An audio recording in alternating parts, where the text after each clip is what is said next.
কেমন মায়ার নবী আমার, কেমন ইতিম নবী আমার, মাও নাই বাবাও নাই, চতুর্দিকে দুশ্মন।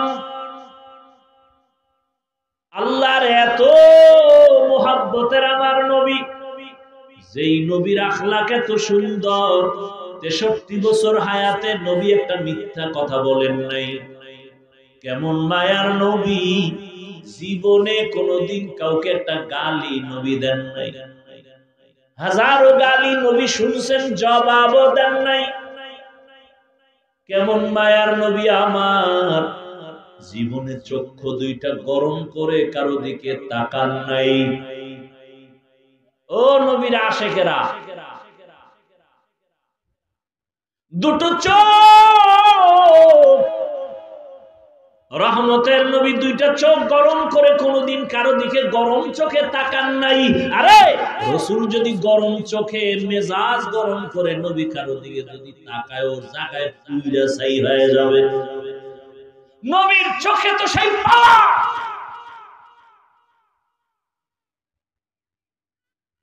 জমিনের মধ্যে আল্লাহর কিছু প্রিয় বান্দা আছে, এদের নজরের মধ্যে স্পেশাল পাওয়ার থাকে, পাওয়ার। قال رسول الله صلى الله عليه وآله وسلم اتقوا فراسة المؤمن فإنه ينظر بنور الله। এই মুমিনেরা, আল্লাহর প্রিয় বান্দাদের স্পেশাল পাওয়ার আছে, এই বিষয়ে তোমরা সতর্ক থাকিও। তুমি যা জানো না, দেখো না, তারা তা সব দেখে। চামড়ার চোখ দিয়ে দেখে না, আল্লাহর দেওয়া নূরের আলো দিয়া তারা দেখে।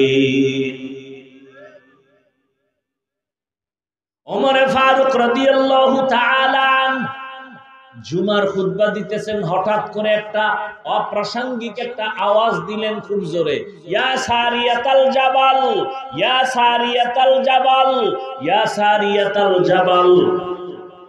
এই সারিয়া, পাহাড় পাহাড় পাহাড়। ওমর আওয়াজ দিছে মদিনায়, সারিয়া রেখা, এই সারিয়া পাহাড়। সারিয়া কই?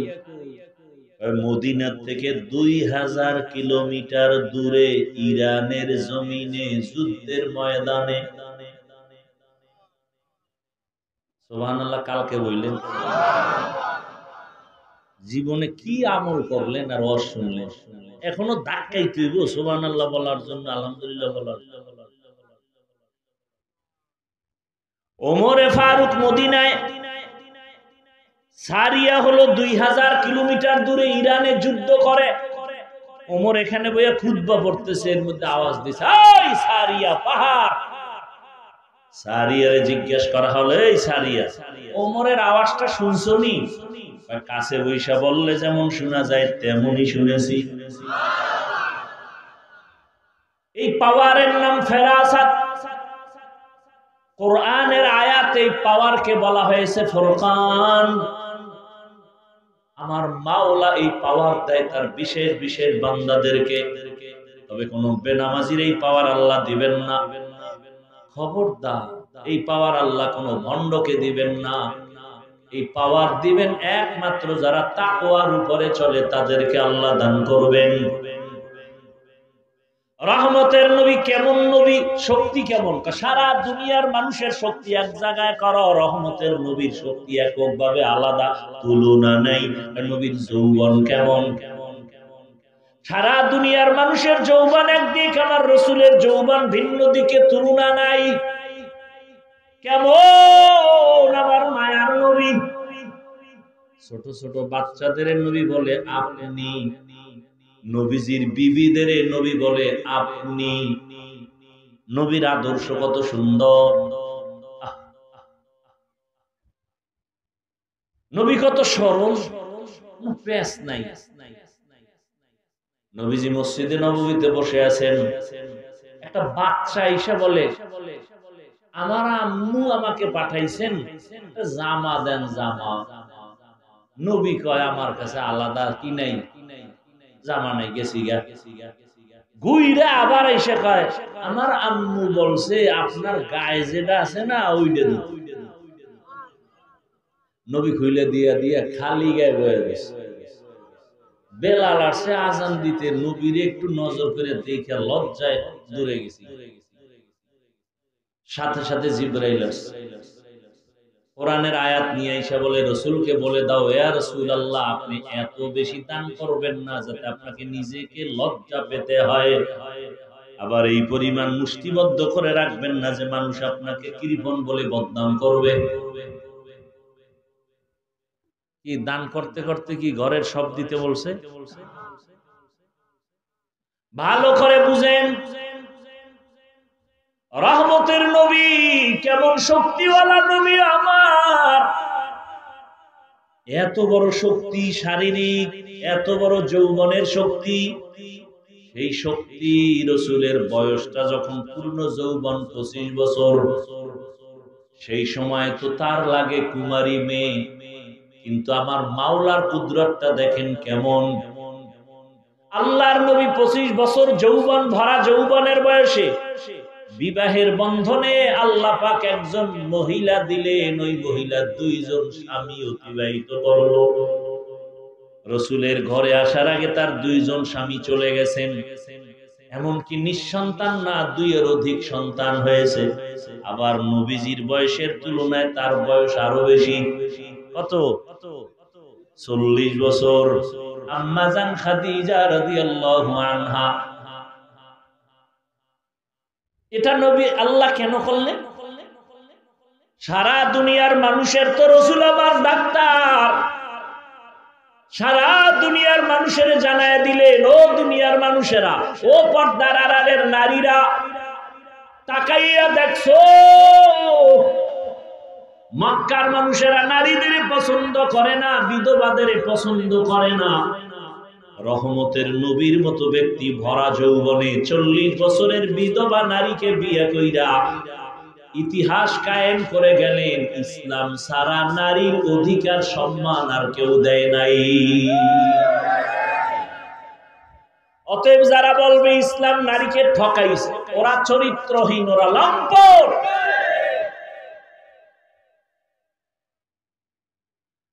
আম্মা জানেরা এখন কঠিন ষড়যন্ত্রের ময়দানে নামছে। আবার কিছু কুলাঙ্গার বেঈমানেরাও তাদের সাথে তাল মিলায় কয় ঠিকই নারীর সাথে জুলুম হয়েছে। দলিল কই যে বাবায় মারা গেলে ছেলে যা পাবে তার অর্ধেক পাবে মেয়ে। কিন্তু এই যে বুঝ নাই, ছেলের থেকে মেয়ে অর্ধেক পাইয়াও যে 10 গুণ আরো বেশি পাইছে, বুঝি নাই। বুঝবে কেমনে বলেন তো? আপনার 10 মাসের বাচ্চা ঘরে আছে না নাই? ও কাগজ মাগজ দিলেন, 1000 টাকার একটা বান্ডিল দিলেন, এই বাচ্চা তুমি তো আর চুরি টুরি করবা না, তোমার ওই চুরির নেশাও নাই, তুমি এটা আমানত রাখো। 1000 টাকার বান্ডিল আমানত দিছেন একটা অবুঝ একটা 1 বছর 1.5 বছরের বাচ্চার কাছে। ওইটা আমানত রাখতে গিয়া চুলার মধ্যে ফালাই চিন্তা করছে এখানে আমানত বেশি থাকবে। কথা বুঝেননি? কোথায় ফালাইছে? চুলায়। কয় বছরের জেল হবে? কথা বলেন না। বরং ওর বিষয়ে যে জেল দেওয়ার চিন্তা করবে তার জেল হবে।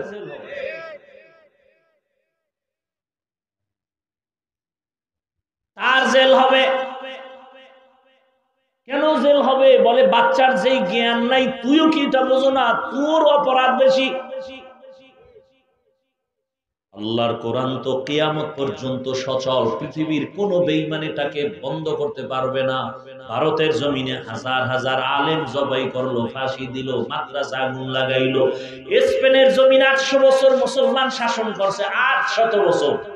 আজকে সেই স্পেন জমিনে আজান নাই। ওই বেঈমানেরা অপচেষ্টা কম করে নাই। বাগদাদের লাইব্রেরিতে হাজার হাজার হাজার হাজার কোরআনের কিতাব ছিল, সব ফোরাত নদীর মধ্যে ভাসাইয়া নষ্ট করে ফেলেছে, কিন্তু এরপরও কোরআনের আওয়াজ বন্ধ করতে পারে নাই। কারণ জমিনে আল্লাহ যত কিতাব দিবেন, কোন কিতাব হেফাজতের জিম্মা আল্লাহ নেন নাই, একমাত্র কোরআন হেফাজতের জিম্মাদারি আল্লাহ নিছেন। অতএব এই কোরআন বন্ধ করতে যারা চাইবে ওরা নিজেরাই মুহূর্তে মুহূর্তে শেষ হয়ে যাবে।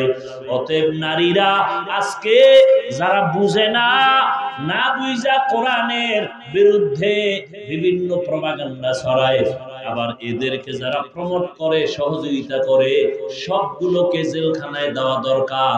কারণ আল্লাহর কোরআনে ভুল নাই, তোমার মেধার ভেতরে পচন ধরেছে। দুনিয়াতে যত ধর্ম আছে, কোন ধর্মে নারীর সম্মান দেয় নাই। হিন্দু ধর্মের কিতাব খুলো, নারীর উপরে জুলুম। ইহুদি ধর্মের কিতাব খুলো, নারীর উপরে জুলুম। খ্রিস্টান ধর্মের কিতাব খুলো, নারীর উপরে জুলুম। বৌদ্ধ ধর্মের কিতাব খুলো, নারীর উপরে জুলুম। একমাত্র ইসলাম নারীর সম্মান ঠিক রেখেছে। যেমন বিশ্ব নবী 25 বছর বয়সে 40 বছরের বিধবা নারীকে বিবাহ করলেন। সারা দুনিয়ার মানুষকে দেখায় দিলেন, যারা নারী পছন্দ করো না, ইসলাম নারীর সম্মান টিকায় রাখার বিধান কায়েম করে দিলেন নবীর দ্বারা। আসেন এবার কন্যার বেলায়। আরবের কন্যা কেউ রাখে না, বহু বাবারা কন্যা ধইরা জ্যান্ত পাথর চাপা দিয়ে মেরে ফেলেছে বাবা। রহমতের নবী এত বড় দামি, কিন্তু আমার আল্লাহ খাদিজা রাদিয়াল্লাহু আনহার মাধ্যমে 4টা কন্যা সন্তান দান করেছেন। কয়টা? নবীজি বলেন আমার ছেলে নাই। মক্কার কাফেররা ঘুরে ঘুরে কয় মুহাম্মদ মইরা গেলে বংশ শেষ, কারণ ওর ছেলে নাই, ওর বংশ কেউ ধরে রাখতে পারবে না। নবীজি মনে মনে কষ্ট পাইছেন।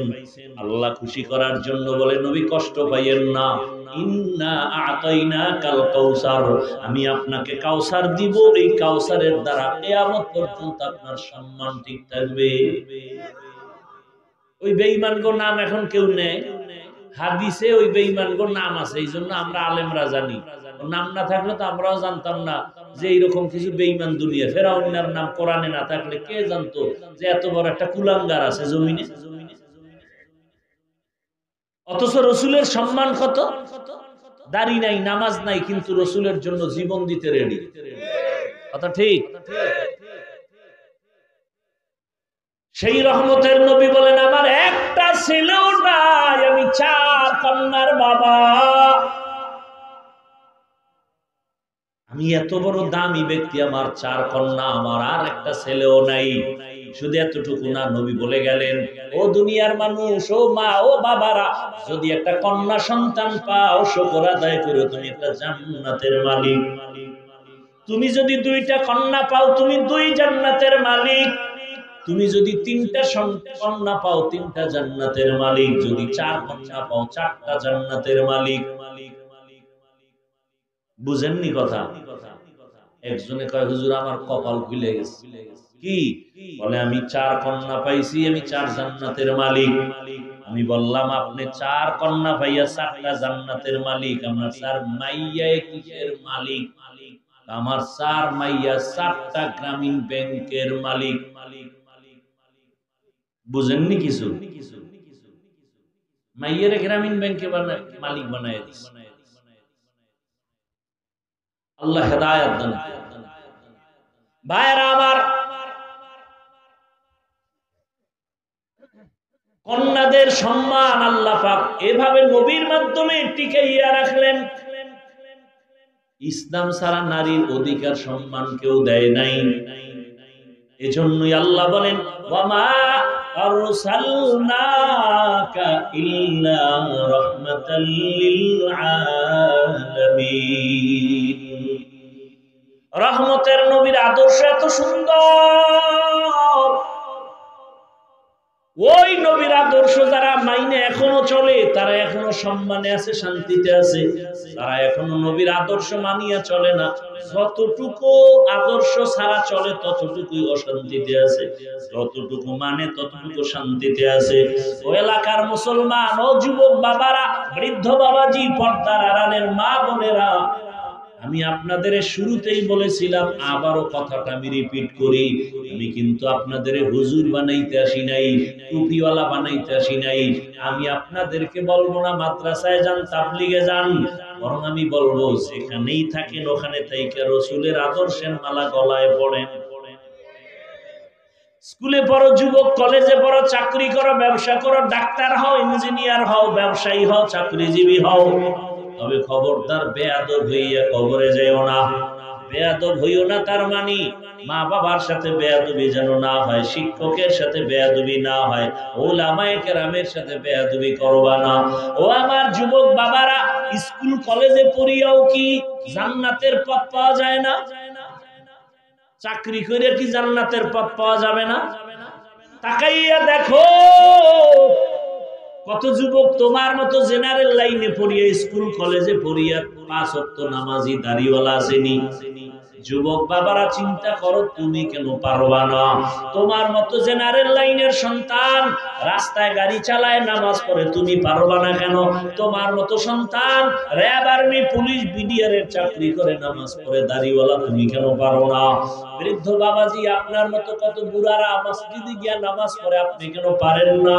কৃষি কাজ করে, নদীর মধ্যে মাছ ধরে, নামাজ ছাড়েন, আপনি কেন পারবেন না? পর্দার আড়ালের মা বোনেরা, আপনার মতো কত মা, কত বোন এখনো আছে স্বামীর মাল হেফাজত করে, 5 ওয়াক্ত নামাজ পড়ে, মোবাইলে সময় নষ্ট করে না, সন্তানগুলো আদর্শওয়ালা, আদবওয়ালা বানানোর মেহনত করে, আপনারা কেন পারবেন না? এখনো সময় আছে, তওবা করেন। আল্লাহর কোরআন সত্য, নবীর কথা সত্য। গুনাহগার হইয়া কবরে গেলে জাহান্নামের আযাব ভোগতে হবে সত্য। এখনো সময় আছে, যদি মনে মনে তওবা করেন, আর নামাজ ছাড়বেন না, বেপরদায় চলবেন না, স্বামীর মাল নষ্ট করবেন না, আর মোবাইলে সময় নষ্ট করে গুনাহ করবেন না।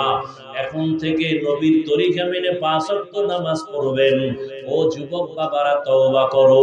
জীবনে মনে চাইছে দাড়ি কাটবা, কেটে ফেলেছো, নামাজ পড়বা না, পড়ো নাই। জীবনে অন্যায় তো কম করো নাই, এখনো কি তওবা করবা না রে বাবা? কতদিন আর বাঁচবা? আল্লাহর কাছে মনে মনে তওবা করো, হে মালিক, জীবনে কত অন্যায় করেছি, কত অন্যায়, হাতের দ্বারা, চোখের দ্বারা, জবানের দ্বারা, অন্তরের দ্বারা, কত অন্যায় দুনিয়ার কেউ জানে না মালিক, তুমি জানিয়াও রাগ করিয়া পানি বন্ধ করো নাই, খানা বন্ধ করো নাই, নিঃশ্বাস বন্ধ করো নাই। আজকে থেকে তওবার নিয়ত করলাম, জীবনে আর দাড়ি কাটবো না, নামাজ ছাড়বো না, বেপরদায় চলবো না, মা বাবার সাথে বেয়াদবি করবো না, শিক্ষকের দোয়া নিয়া, উলামায়ে কেরামের দোয়া নিয়া, নবীজির আদর্শ মানিয়া চলবো। তওবা করার মতো যদি নিয়ত হয়, মুনাফিকি না থাকে, খাঁটি তওবার নিয়তে দুটো হাত আল্লাহকে দেখায় দাও। আয় আল্লাহ, হাতগুলো কবুল করে নেন, তওবা কবুল করে নেন, তওবার উপরে মজবুত হইয়া চলার তৌফিক দান করেন। আমিন।